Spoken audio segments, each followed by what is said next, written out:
The bells of moonbound keep tolled through the twilight air, their echoes fading into the silver dusk settling over the mountains. Lanterns glowed along the winding stone path, casting warm circles of light that did little to calm the storm in Lyra's chest. She clutched the edge of her wedding gown as she walked, every step feeling like a betrayal of her own heartbeat. At 18, she had imagined many futures, becoming a healer like her mother, traveling beyond the valley, or simply living a life of her own choosing. But being married off to a stranger, a man she had spoken no more than 10 words to, had never been one of them. Her father's decision echoed louder than the bells. "It is for your protection, Lyra. Lord Kalen is a good man. You will learn to love your new life." Everyone had an answer, except her.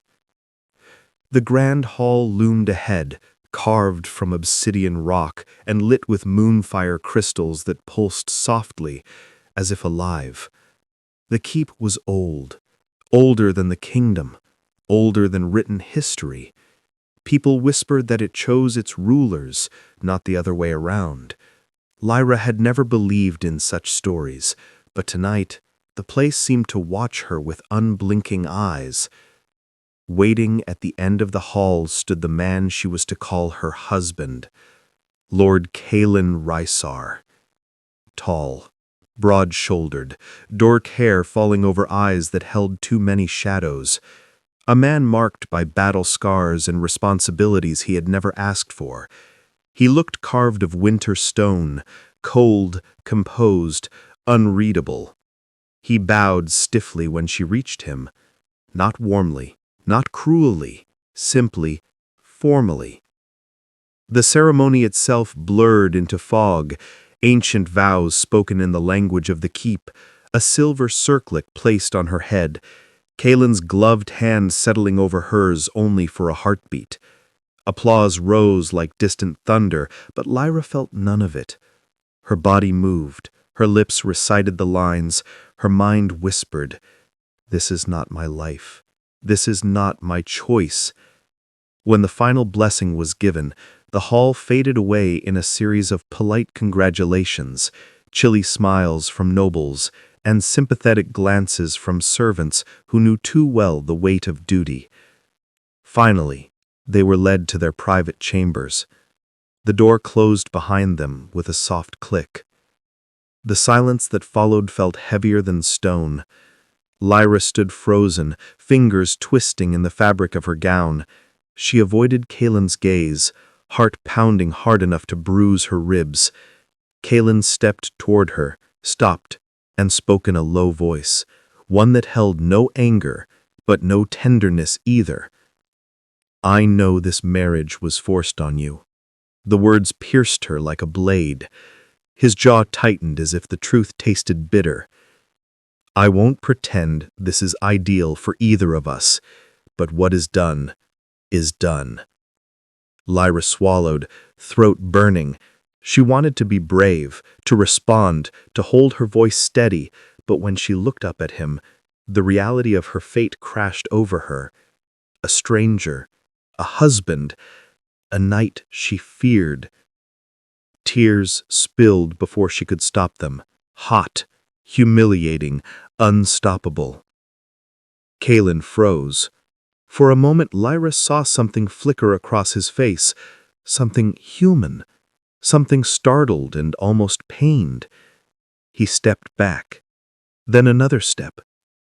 His voice dropped to a whisper, "I'm not touching you tonight." Lyra blinked through tears, not understanding. "You don't owe me anything," he said firmly. "Least of all, your fear." She gasped softly as he walked past her, not toward the bed, but toward the sofa near the hearth. He removed his cloak, folded it neatly, and laid down without another word. Lyra stood alone in the middle of her wedding chamber, trembling. This time, her tears were quiet, but not from terror. Somewhere beneath the ache in her chest, something loosened, just a little. Kalen didn't look at her, didn't speak again, But his choice that night said more than any vow. He gave her space. He gave her safety. He gave her permission to breathe. And Lyra realized, with a fragile exhale, that although she was bound to him by force, he was not the monster she had feared. The moonlight painted the room in silver as Lyra finally lay in the bed, a world away from the man sleeping on the sofa, and wondered what kind of life awaited her with a man who held such distance and such unexpected restraint. Chapter 2. The Kindness of Quiet Days. Lyra awoke to the soft glow of early morning filtering through the moon-glass windows of the chamber. For a moment, she forgot where she was. The warm sheets, the scent of lavender drifting from the hearth, the quiet. Then she turned her head. Kaelin was still on the sofa, one arm draped over his eyes, as if shielding himself from a world he had long grown weary of. He hadn't moved close, hadn't crossed a line, hadn't even dared to look at her during the night. A strange mix of relief and guilt fluttered in her chest. She rose quietly, careful not to disturb him, but before she could reach the door, his voice drifted softly from behind her. "You don't need to sneak out. This is your home now." She froze, heart leaping. She turned slowly. Kaelin sat up, running a hand through his dark hair. There were faint shadows under his eyes, as though he hadn't slept well. He looked at her, not sternly, not coldly, simply observing. "I thought you might want breakfast," he said. Her breath caught as he held out a small wooden tray she hadn't noticed, a simple meal of bread, berries, and warm tea. The steam curled gently upward like a quiet offering. "I made it myself," he added awkwardly, looking anywhere but at her face. Lyra stared. Lords didn't cook. Husbands in forced marriages certainly didn't. "Thank you," she whispered. He nodded once and stood, grabbing his cloak. "I'll be in the training yard. You can do whatever you wish. No one here will command you." She watched him leave the chamber, his steps steady but heavy, as if he carried more weight than he ever let show. The days that followed. 2 months passed, quietly, peacefully, strangely. Kaelin continued sleeping on the sofa, even though she told him several times he didn't need to. He simply replied, "You're not ready," and that was that. He never touched her, never demanded anything, never raised his voice. Instead, he did small things, quiet acts of gentleness that chipped away at the walls around her heart. Every morning, breakfast appeared on her table, always warm, always thoughtful. Sometimes freshly baked moon-spiced bread, sometimes honey-glazed fruit. Once, when she had a cough, a tray of herbal tea showed up with a handwritten note. "For your throat, drink slowly." She tried to pretend it meant nothing. But kindness is dangerous. It creeps in. It lingers. It changes everything. The night of the storm. 3 weeks into her stay at Moonbound Keep, a violent storm rolled in from the northern ridge. Howling winds, thunder that rattled the stone walls, flashes of silver lightning that split the sky. Lyra couldn't sleep. Her childhood fear of storms clawed at her chest, tightening with every thunderous roar. She curled under the blankets, trembling. She didn't call for him. She didn't want to need him, but a particularly sharp crack of thunder made her gasp aloud. The door creaked open almost instantly. Kaelin stood there, hair damp from the storm, training cloak slung over one shoulder. His eyes scanned her face, reading her fear before she could hide it. "Lyra," he said. I'm I'm fine," she lied, hugging her knees. Another earth-shaking boom, the lantern flickered. She flinched visibly. Kaelin stepped inside, slowly, as if approaching a frightened animal. "Storms can't reach you here," he said gently. "The keep is older than the winds themselves." She swallowed hard, trying to steady herself, but another flash made her press back against the headboard. Kaelin sighed softly and knelt beside the bed. "May I sit?" he asked. Not, "Can I hold you?" Not, "You're overreacting." Just a simple, respectful question. Lyra nodded. He sat on the edge, keeping a careful distance, his hands resting loosely on his knees. "You're safe," he murmured. "Nothing will harm you while I'm here." His voice, deep, steady, grounding, was like an anchor in a storm-tossed sea. And for the first time, Lyra didn't feel the need to run from him. A softening heart. Days became softer. Lyra began exploring the keep, its ancient libraries, hidden gardens, and moonlit towers. She discovered Kaelin in moments she didn't expect. Training alone in the dawn light, his movements sharp but graceful. Reading old manuscripts by the fire, lips pursed in concentration. Sharing quiet conversations with the stablemaster as though he preferred the company of animals over nobles. She learned that he laughed, rarely, quietly, but beautifully. She learned he hated being called Lord, preferring simply Kaelin.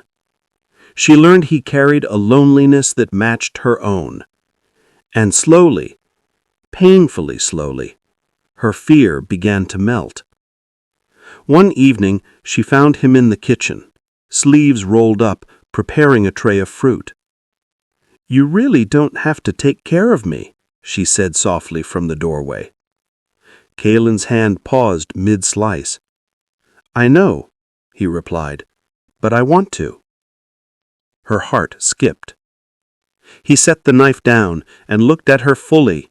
No shadows, no walls, just sincerity. "Lyra, I never wanted a forced marriage, but since we are bound, I'd like to earn the right to stand beside you." Her breath hitched. No one had ever spoken to her like that. She stepped closer. "Kaelin, you already have." The tray trembled slightly in his hands. For a long moment, they stood there, two strangers no longer, two hearts learning to beat in the same rhythm. Something was changing. Something tender. Something frightening. Something real. And Lyra realized she was no longer afraid of him. She was afraid of losing the man she was slowly learning to love. Chapter 3. The Love That Chose Them. The first snowfall of the season arrived quietly, soft white flakes drifting over moonbound keep, settling on stone balconies, gardens, and the ancient arches that crowned the fortress. Lyra watched from her window, breath fogging the glass, as winter wrapped the world in a shimmering blanket. 2 months ago, she would have watched this same snow with dread in her chest and a stranger at her side. Now the stranger had a name that made her heart flutter, a voice that grounded her, a presence that warmed her in ways the hearth never could. Kaelin.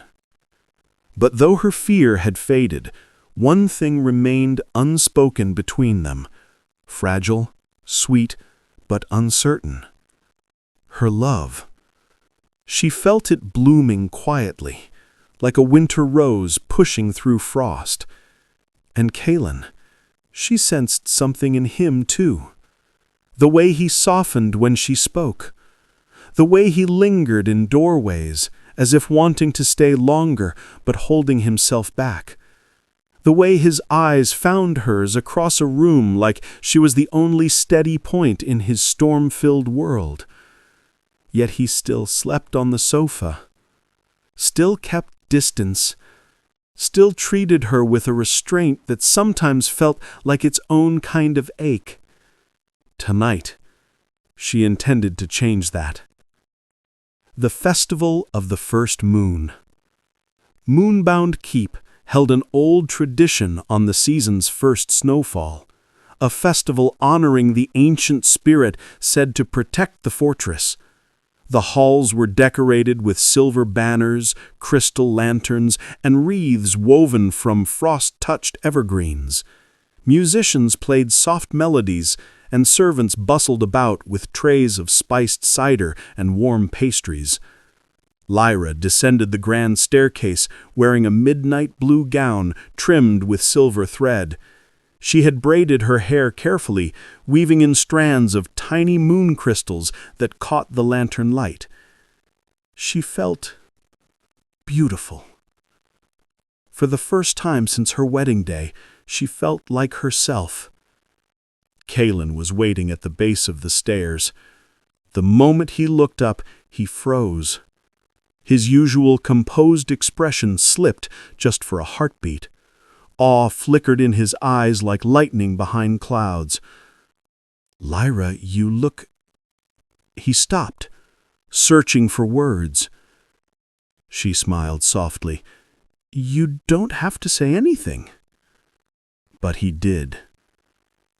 "You look like the night sky learned how to walk." Her breath caught. Kalen cleared his throat, suddenly flustered, and offered his arm. She placed her hand lightly on it, her pulse fluttering at the warmth of his skin beneath the fabric. Together they entered the grand hall. A dance of unspoken truths. The music softened, shifting into a gentle waltz. Couples moved gracefully across the moonlit floor, nobles, knights, servants, all sharing in the rare harmony of the festival. Kalen stood beside Lyra, hands clasped behind his back, watching, but not joining. "You don't dance?" she asked. "I can, but I don't." "Why not?" He hesitated. "There's no one I should ask." Lyra's heart tightened. She took a slow breath, gathering courage she never thought she'd have. What if someone asked you instead? He looked at her sharply, almost startled. "Lyra!" She stepped closer. "Dance with me." For a moment he didn't move. The air between them seemed to still. Then, with a hesitance that was almost reverent, Kalen extended his hand. She placed her fingers into his, warmth sparking through her veins. The music swelled. He pulled her gently into the circle of his arms. They began to move. Kalen held her carefully, as if she were made of starlight and might disappear if he wasn't gentle enough. Lyra rested her hand on his shoulder, feeling the slow, steady beat of his heart beneath her palm. They danced without speaking, but everything was being said. Every turn, every breath, every glance, whispered truths neither dared voice. "You're not a stranger. You're not a duty. You're the person I choose." The confession beneath the moon. Later that night, when the festival quieted and the music faded, Lyra found Kalen on the balcony overlooking the snowy mountains.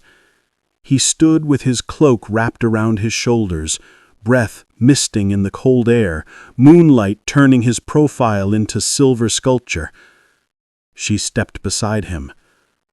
"Why did you leave the hall?" "I needed air," she asked gently. "Did I do something wrong?"